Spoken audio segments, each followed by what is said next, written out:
और कीजिए सुज़लॉन एनर्जी पे।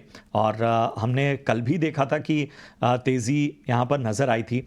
आज हम देख रहे हैं कि अच्छी तेज़ी लगभग साढ़े पौने 4% की तेज़ी हम इस वक्त देखते देखते हमें नज़र आ रही है। पिछले 5 ट्रेडिंग सेशन में भी ये स्टॉक वोलेटाइल मार्केट में लगभग पौने 12% का रिटर्न दे चुका है। वहीं अगर हम पिछले 1 महीने में देखें तो थोड़ा सा जो है वो एक संतुलित इसका प्रदर्शन रहा है। लगभग 14% तक का रिटर्न यहाँ पर नज़र आया है। सुज़लॉन एनर्जी और इसमें थोड़ा मैं जोड़ देता हूँ एसजेवीएन को भी। इन दोनों पर राय दीजिए। सुज़लॉन का एक अच्छा सा ट्रेंड बन चुका है। इनफैक्ट ये रैली शुरू हुई है, दोबारा जो मोमेंटम रैली है वो 41 लेवल से है। तो वन वे तो थोड़ा रिट्रेसमेंट जरूर आ सकता है, बट ओवरऑल ट्रेंड बुलिश है। इन ऑल लाइकलीहुड वो प्रीवियस हाई 50-51 लेवल्स को रीटेस्ट कर सकता है। तो आई थिंक इसमें बने रहना चाहिए और 40 के स्टॉप लॉस के साथ। और दूसरी बात करें एसजेवीएन की, तो SJVN also it's doing very well. Stock में काफी तेजी दिख रही है और ग्रेजुअल ये अपवर्ड हायर हाइज बना रहा है। So I think even near term के लिए अगर देखें तो 143 के स्टॉप लॉस के साथ इसको कंसिडर किया जा सकता है। मोमेंटम ये क्रॉस करता है 150 152 को, तो आई थिंक ये 160 के लिए तैयार है। एसजेवीएन पर ये राय 151 152 क्रॉस कर सकता है और अगर वो क्रॉस करेगा तो 160 तक के लेवल्स मिल सकते हैं। और सुज़लॉन एनर्जी में भी पॉजिटिव मोमेंटम नजर आ रहा है। ये राय थी दोनों ही स्टॉक्स पर। कुछ मेटल स्टॉक्स की बात करते हैं, उसमें हिंदुस्तान जिंक। याद रखें पिछले 1 महीने में करीब 90% का गेन्स दिखे हैं, लेकिन आज के ट्रेडिंग सेशन में निफ्टी मेटल इंडेक्स सबसे बड़ा सेक्टोरल लूजर तो है ही, उसी के साथ निफ्टी मेटल इंडेक्स में टॉप लूजर हिंदुस्तान जिंक है।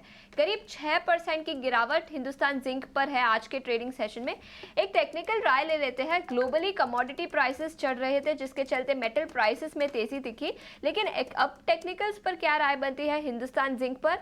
वैशाली जी, हिंदुस्तान जिंक के चार्ट से क्या निकल कर आ रहा है और अगर किसी व्यूअर के पास हिंदुस्तान जिंक है तो उन्हें क्या करना चाहिए? देखिए टेक्निकली आप देखेंगे तो 280 290 लेवल से एक ट्रेंड रिवर्सल हुआ है, एक अच्छा सा लंबा कंसोलिडेशन के बाद। और राइट फ्रॉम 292 हमने देखा है दैट 800 के हाइट्स तक ये जा चुका है।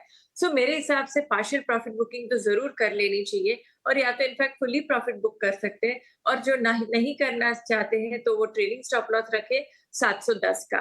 अगर ये 700 लेवल्स क्रॉस तोड़ता है तो फिर फर्दर प्रॉफिट बुकिंग आ सकता है। I would say partial profit में कोई हर्ज नहीं है। ठीक है, तो ये राय थी हिंदुस्तान जिंक। आगे बढ़ते हैं और कुछ और ग्रेफाइट मैन्युफैक्चरर्स की बात करते हैं। एचईजी और ग्रेफाइट इंडिया, ये दोनों स्टॉक्स है ये सेक्टर के जो ग्रेफाइट इलेक्ट्रोड्स मैन्युफैक्चर करते हैं।